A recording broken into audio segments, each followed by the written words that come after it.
Oke, assalamualaikum warahmatullahi wabarakatuh. Alhamdulillah, Allahumma salli ala Sayyidina Muhammad wa ala ali Sayyidina Muhammad. Amma ba'du.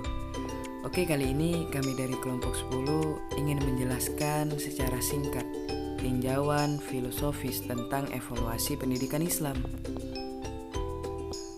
Oke, langsung saja. Yang pertama, pengertian evaluasi pendidikan Islam. Evaluasi yang berasal dari kata evaluation dalam bahasa Inggris memiliki arti penilaian dan penaksiran. Dalam bahasa Arab terdapat istilah imtihan yang merujuk pada ujian dan khataman yang merujuk pada cara menilai hasil akhir dari suatu kegiatan.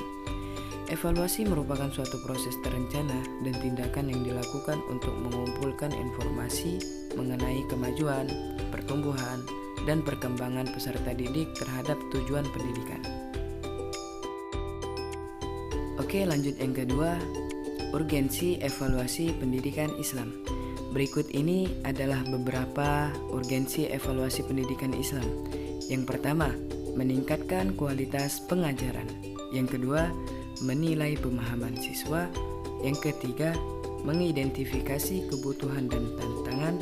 Yang keempat, mengukur efektivitas pendidikan Islam. Yang kelima, memperbaiki kurikulum dan strategi pengajaran.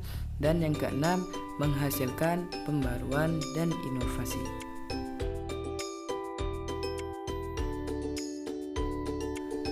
Oke, lanjut ke pembahasan yang ketiga, fungsi dan prinsip evaluasi pendidikan Islam. Yang pertama, fungsi evaluasi pendidikan. Ada beberapa fungsi pendidikan Islam, yaitu yang pertama, mengukur kemajuan. Yang kedua, menilai efektivitas metode pengajaran. Yang ketiga, mengidentifikasi kelemahan dan perbaikan. Yang keempat, memastikan kesesuaian dengan nilai-nilai Islam. Dan yang kelima, pengambilan keputusan. Oke nih, kemudian secara umum ada 4 kegunaan evaluasi dalam pendidikan Islam. Di antaranya, yang pertama dari segi pendidik, yaitu untuk membantu seorang pendidik mengetahui sejauh mana hasil yang dicapai dalam pelaksanaan tugasnya. Yang kedua dari segi peserta didik, yaitu membantu peserta didik untuk dapat mengubah atau mengembangkan tingkah lakunya secara sadar ke arah yang lebih baik.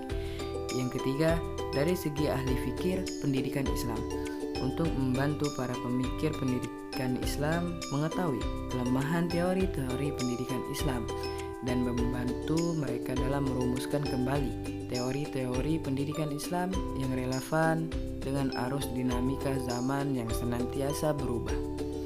Dan yang terakhir, dari segi politik, pengambilan kebijakan pendidikan Islam, untuk membantu mereka dalam membenahi sistem pengawasan dan mempertimbangkan kebijakan yang akan diterapkan dalam sistem pendidikan nasional.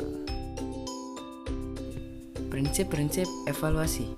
Ada beberapa hal prinsip yang harus diperhatikan nih oleh para evaluator di dalam melaksanakan proses pendidikan, yaitu evaluasi harus mengacu kepada tujuan. Evaluasi dilaksanakan dengan objektif. Evaluasi harus dilaksanakan dengan komprehensif.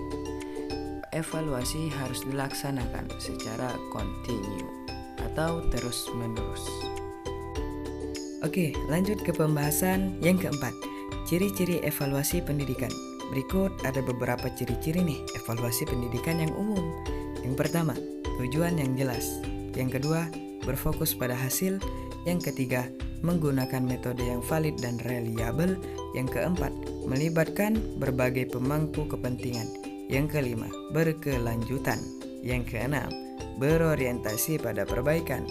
Yang ketujuh, objektif dan adil. Yang kedelapan, transparan dan terbuka. Yang kesembilan, menyediakan umpan balik yang konstruktif. Dan yang kesepuluh, mendukung pengambilan keputusan. Baiklah, yang selanjutnya adalah alat evaluasi pendidikan.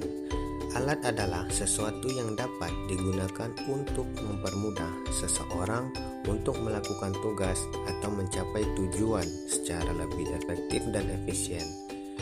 Fungsi alat juga memperoleh hasil yang lebih baik sesuai dengan objek yang dievaluasi. Ada beberapa alat yang dapat digunakan untuk evaluasi pendidikan. Berikut beberapa contoh alat evaluasi pendidikan yang umum digunakan. Yang pertama ada tes standar, adanya angket, observasi, portofolio, dan yang terakhir adalah wawancara. Baiklah, yang selanjutnya adalah tantangan dalam evaluasi pendidikan. Tantangan dalam evaluasi pendidikan dapat bervariasi tergantung pada konteks, tujuan, dan metode evaluasi yang digunakan. Tidak menutup kemungkinan bahwa dalam proses evaluasi akan ditemukan masalah dan tantangan dalam prosesnya.